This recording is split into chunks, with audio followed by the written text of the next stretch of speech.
всички, дами и господа. Аз се казвам Доника Кирилова и с доктор Алексов работиме заедно в медицински център Полимед. Днес с доктор Алексов сме направили презентация за вас на темата туморната хетерогенност в рак на гърдата. И само да ви споделим още на първия слайд, че Съюза за международния контрол на рака рекомендира новото 9-то издание за TNM класификацията, което ще влезне в сила от 1 януари 2026 година. Кралския колеж по патология има в сайта си таблица с всичките хистологични варианти за карцином на гърдата и още от тук виждаме разновидностите, които има при карцином на гърдата.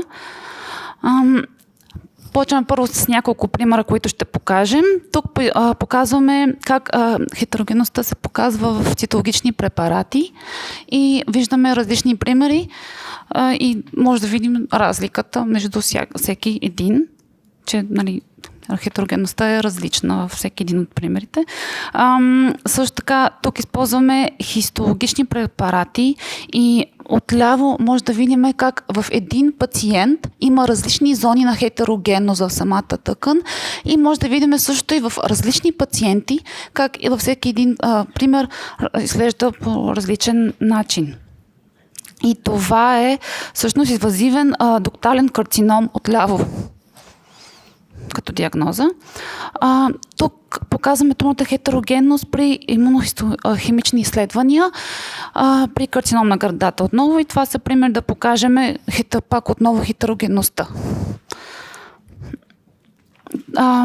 Колежа на американските патолози и Американското дружество на клинична онкология въведе нови гайдлайни за как се изследва експресията на HER2 чрез имунохистохимия.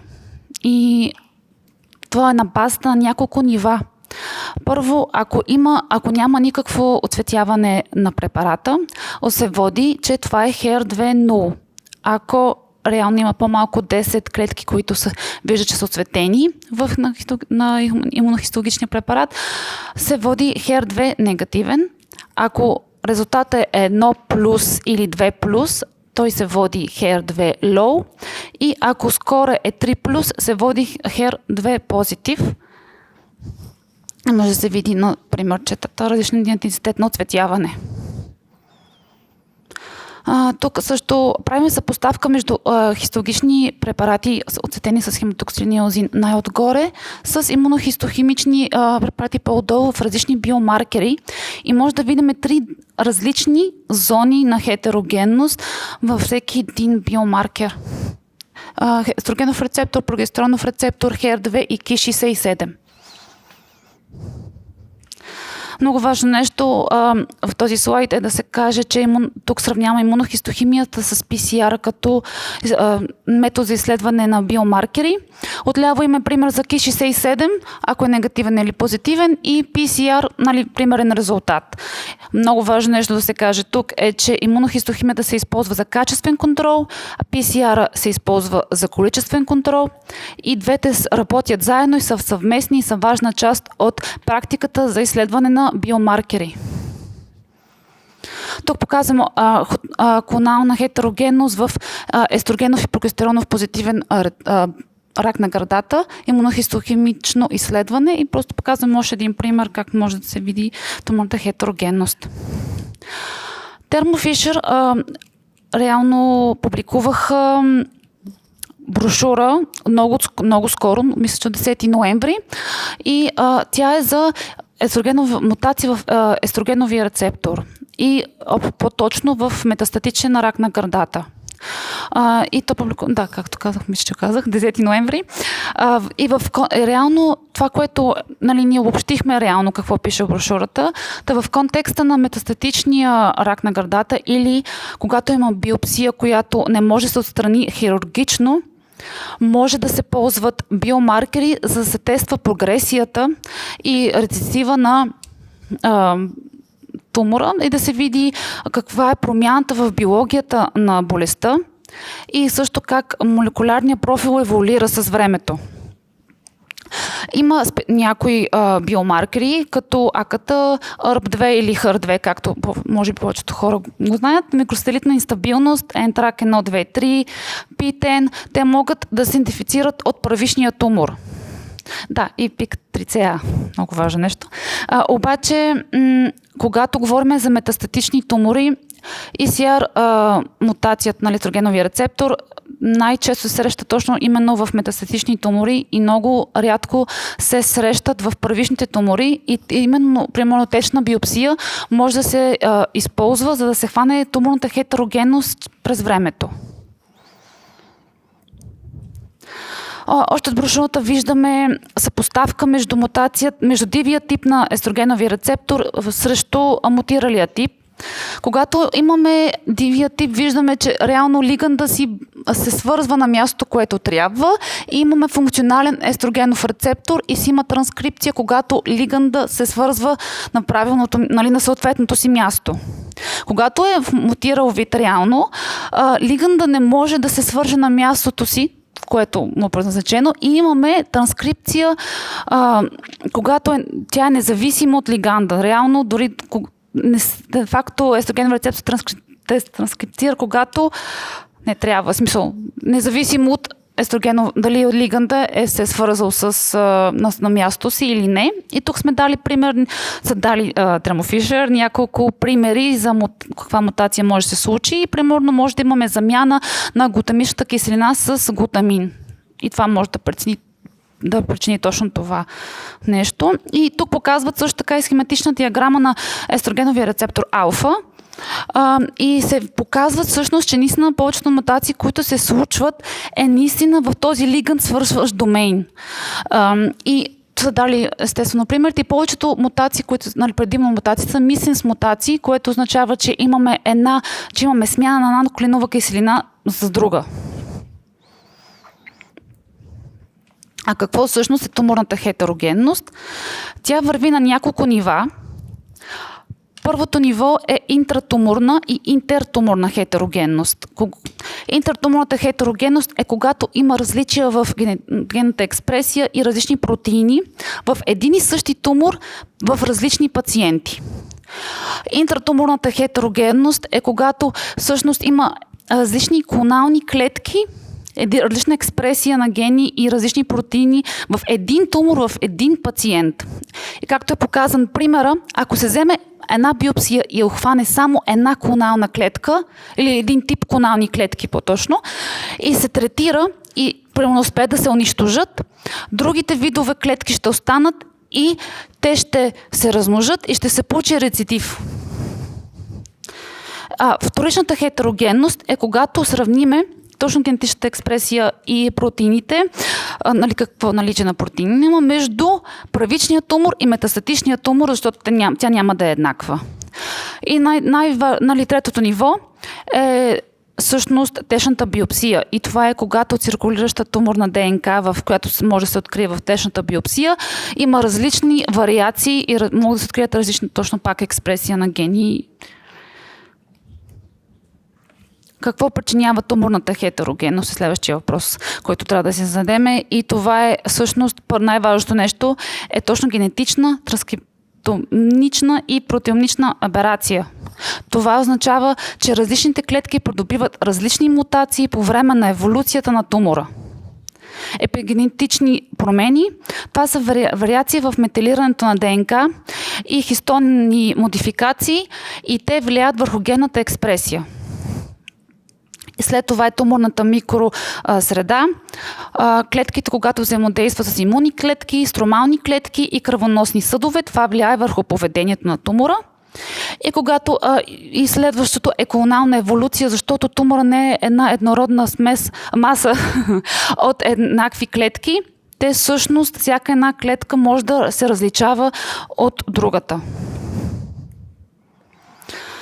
Много важно нещо за туморната хетерогенност е всъщност взаимодействието между соматични мутации и герминативни варианти.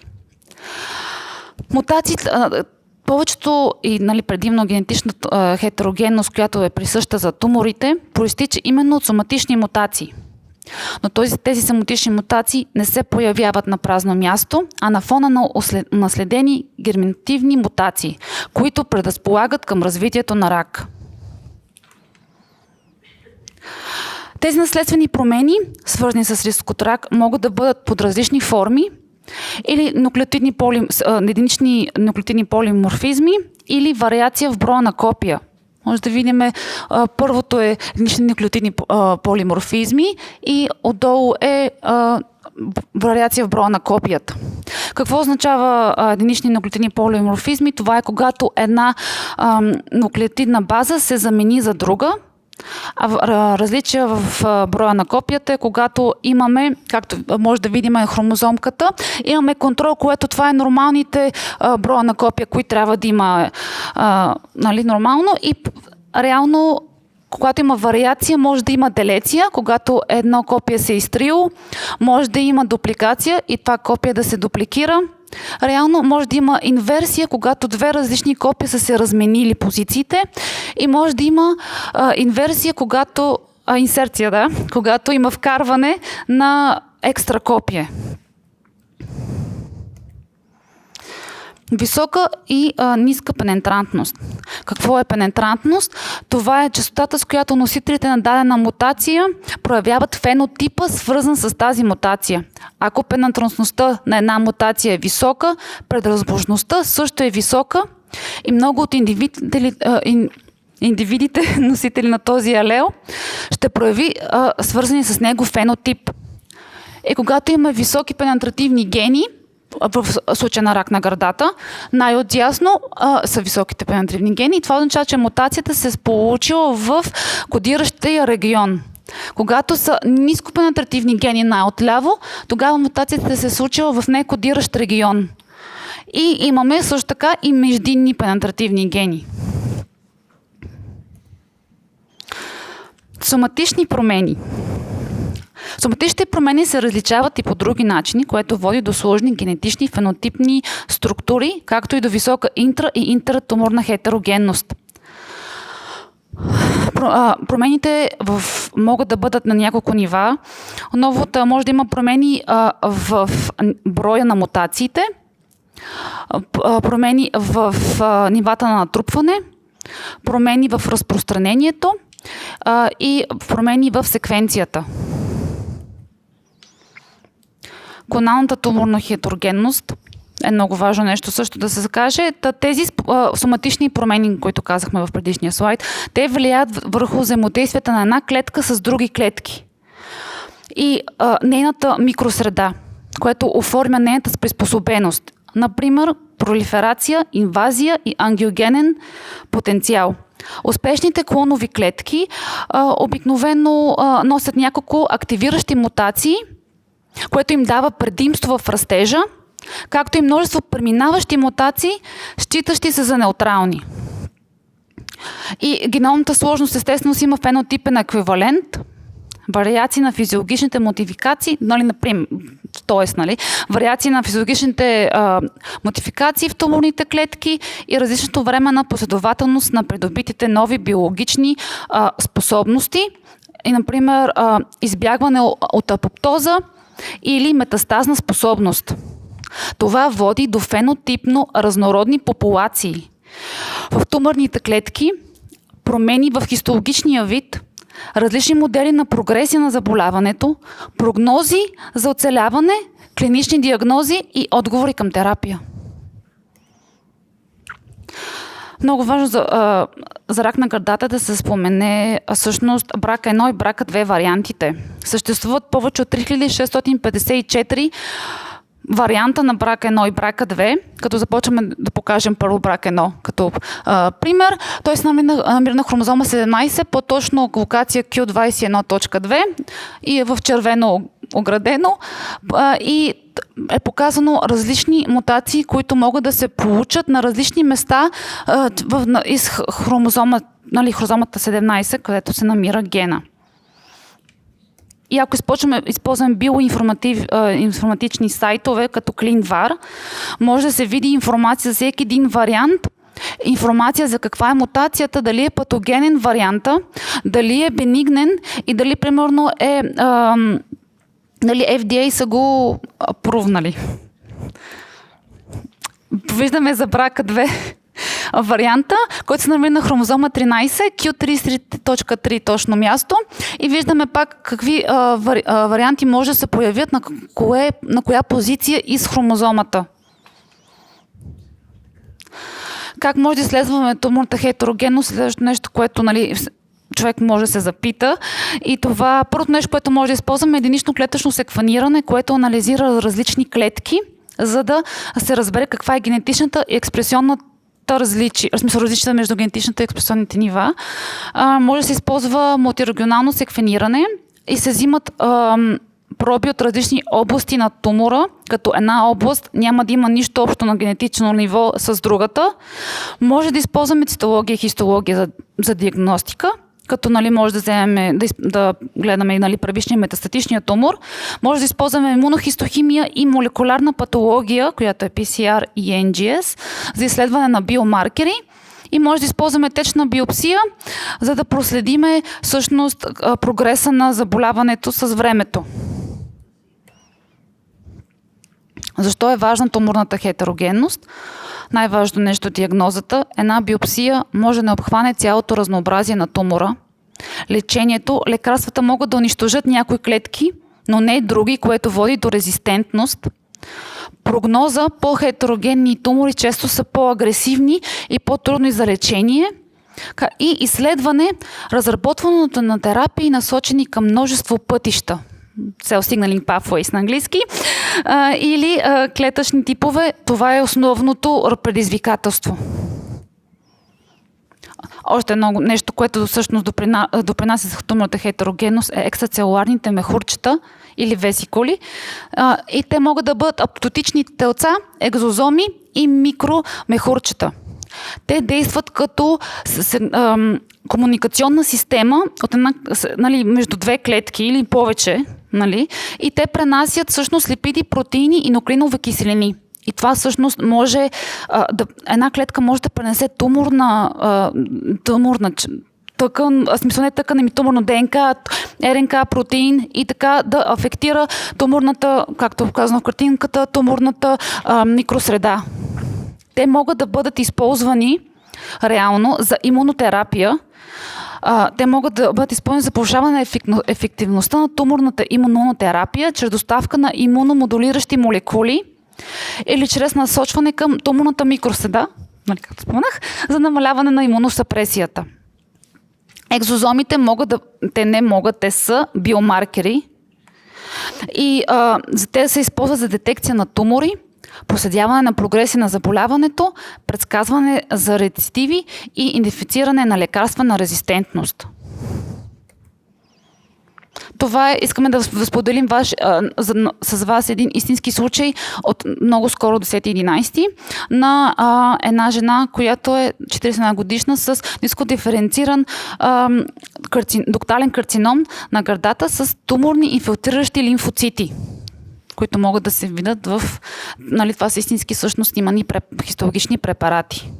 Показано е, че туморни с висока микросателитна нестабилност и дефицит на ММР могат да бъдат таргетирани от имунни чекпоинт инхибитори.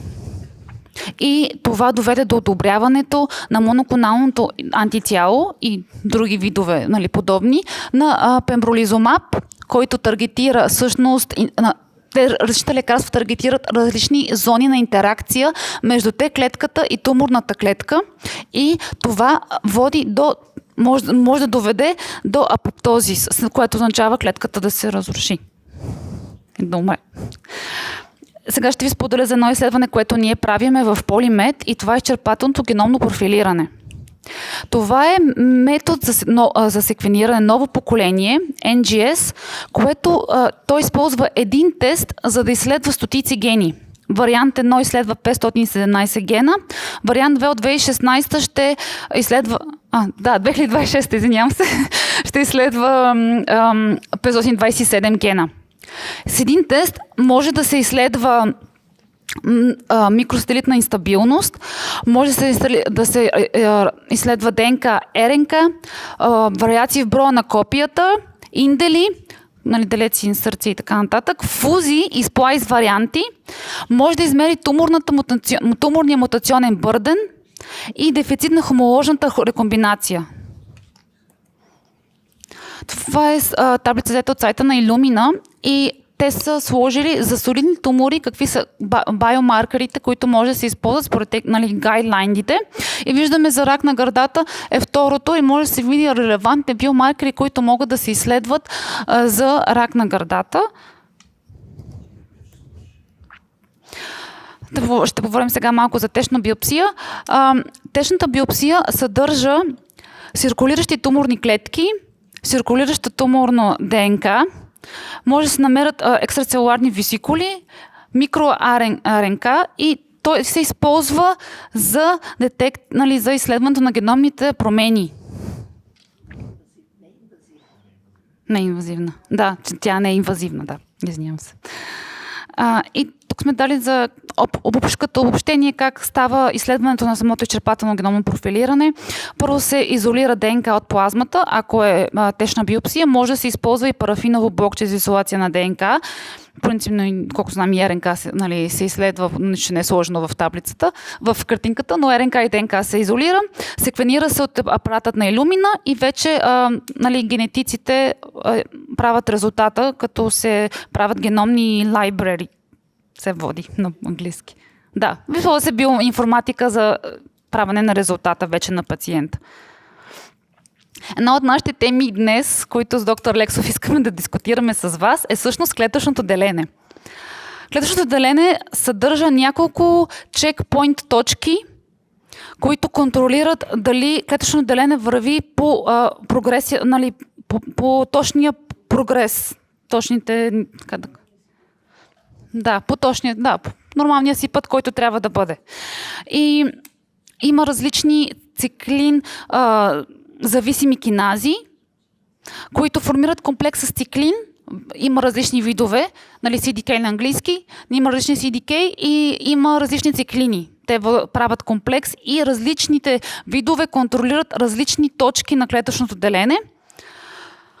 В принцип, когато нормалната клетка тръгва да се дели, нали, първо трябва да мине през точката на рестрикция, която е restriction point при GNO фазата. И вече когато се мине тази точка на рестрикция, клетката вече е отдадена към делене. Та реално едва ли не няма връщане назад. И тя се контролира от циклин D и CDK4-6. Вече когато минавам през другите точки, нали, на S фазата, когато ДНК-то се репликира, G2 фазата, когато клетката се оголемява и се подготви за митоза, и вече като мине G2M чекпоинта, вече клетката всъщност си върви към делене, митоза. И това е, нали, като общо стъпки, нали, всичките контролни точки или чекпоинти. Нашия въпрос към вас е как може да таргетираме, дали можем да таргетираме циклин D, по-скоро CDK4-6, циклин зависима киназа 4-6 с хормонална терапия, която е важна точно за първата точка, за точката на рестрикция, когато клетката вече решава, че ще почне и ще, нали, към клетъчното делене. Благодаря.